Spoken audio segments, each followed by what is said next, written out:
Oke, selamat malam. Saya Dr. Firman Chandra, saya advokat, life teacher, dan kaprodi di Magister Ilmu Hukum. Terkait dengan penangguhan penahanan, pasti ada dasar hukumnya.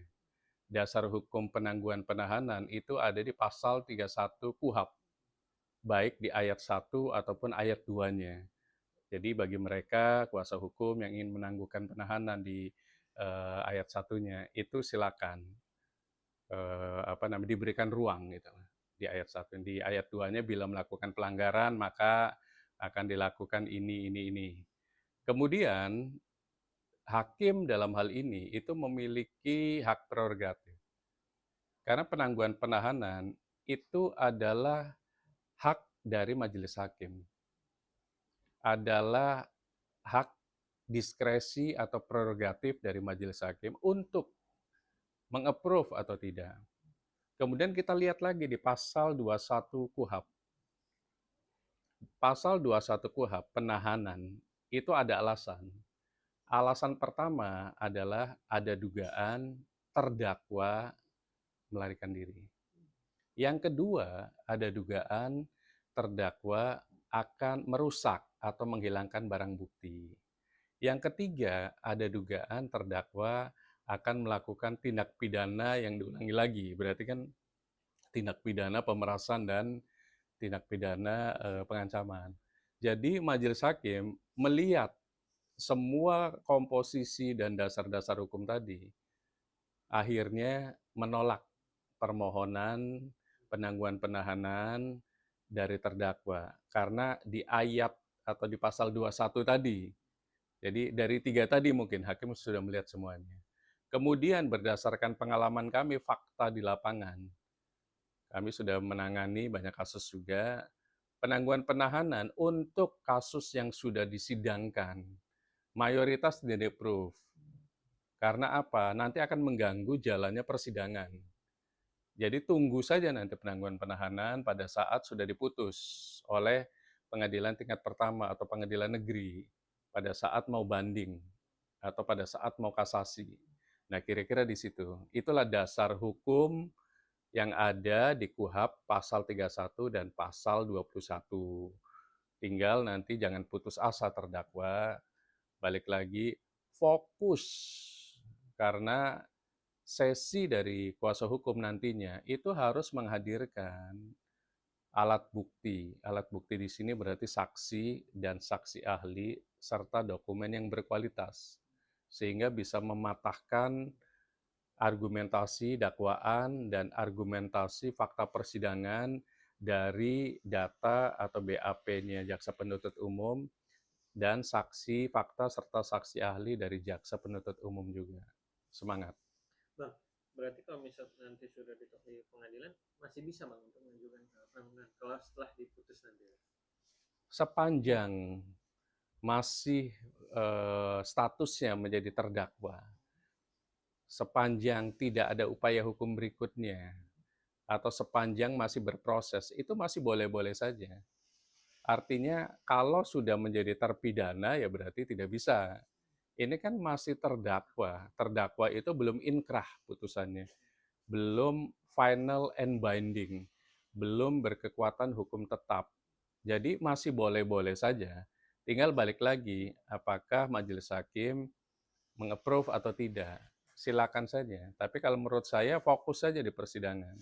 Jangan fokus di penangguhan penahanan gitu. Dengan alasan apapun, anak dan lain-lain kan bisa dihadirkan pada saat sidang dimulai misalnya. Karena apa? Nanti kecewa lagi.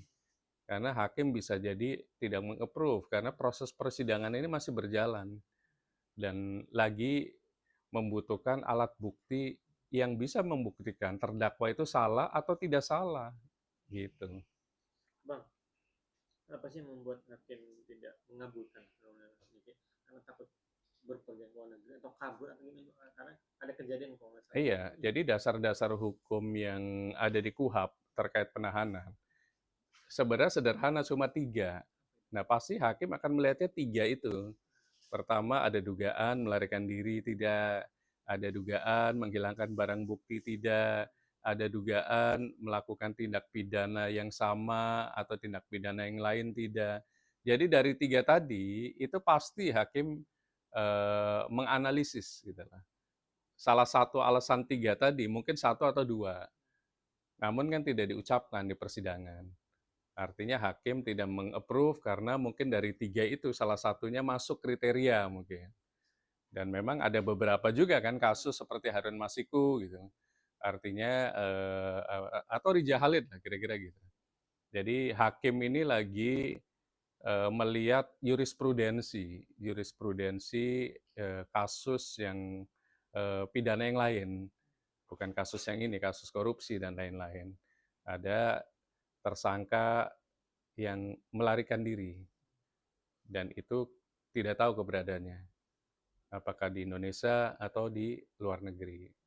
Nah, di situ mungkin banyak alasan-alasan, tapi alasan yang paling wajar secara hukum adalah berdasarkan pasal 21 tersebut. Jadi dari 3 tadi mungkin hakim melihat ada dugaan-dugaan gitu loh, makanya tidak di-approve penangguhan penahanannya. Bang, ada pesan nggak sih Bang buat PH-nya atau NICI lah yang seperti Abang bilang, karena kan sini ini udah ditolak penangguhannya, ini membuat kecewa dan juga para fans dan juga pendukungnya bahkan dan juga keluarga. Apa Bang pesannya Bang? Pertama pesannya ini, pesannya kalau boleh flashback lagi, itu tidak dilakukan pra-peradilan. Itu sangat disayangkan sebenarnya. Padahal itu hak. Pra-peradilan itu adalah hak dari tersangka, tapi tidak dilakukan. Kemudian pada saat jadi tersangka, kenapa tidak melakukan proses yang namanya perdamaian dengan pelapor? Dengan perdamaian dengan pelapor, otomatis akan menjadi kasus ini diberhentikan oleh kepolisian. Nah itu 2 tadi kenapa tidak dilakukan gitu loh. Kemudian lanjut karena tidak dilakukan, makanya proses berikutnya ke tahap 2 yang namanya ke kejaksaan. Dari kepolisian, setelah 2 gelar perkara, penyelidikan, penyidikan, otomatis perkara pindah ke tahap 2 yang namanya P19 ke tahap jaksa. Jaksa di sini berarti jaksa penuntut umum untuk disiapkan membuat dakwaan. Nah, kalau sudah jadi dakwaan, otomatis statusnya menjadi terdakwa. Nah, kalau sudah jadi terdakwa, nggak ada lagi satu-satunya, solusinya cuma satu, do the best pada saat persidangan. Bagaimana caranya saksi fakta dan saksi ahlinya harus lebih hebat dibanding saksi fakta dan saksi ahli yang dihadirkan oleh jaksa penuntut umum. Sehingga majelis hakim bisa memilih apakah memilih tuntutan atau memilih pledoi. Kalau memilih tuntutan, otomatis terdakwa salah dan kalah dan pasti dihukum. Tapi kalau pertimbangannya banyak memilih pledoi, ini bisa bebas kok. Abang, apa yang buat Abang yakin bisa bebas?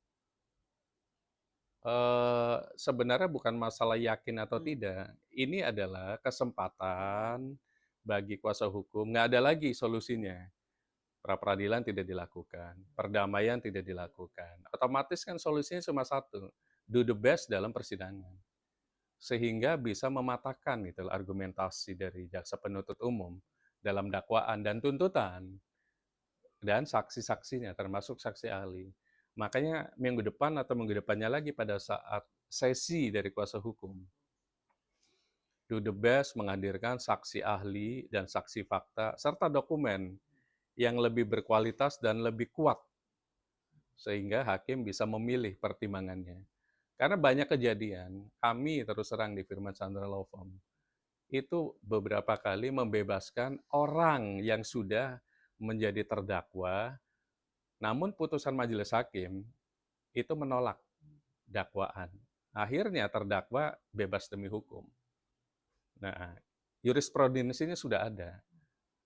Lakukan pada saat menghadirkan saksi ahli. Lakukan pada saat membuat pledoi. Buatlah pledoi seperti disertasi. Buatlah pledoi seperti karya ilmiah. Sesuai fakta-fakta semuanya. Sehingga akan menjadi pertimbangan. Hal-hal yang meringankan. Itulah yang bisa membuat terdakwa bisa bebas.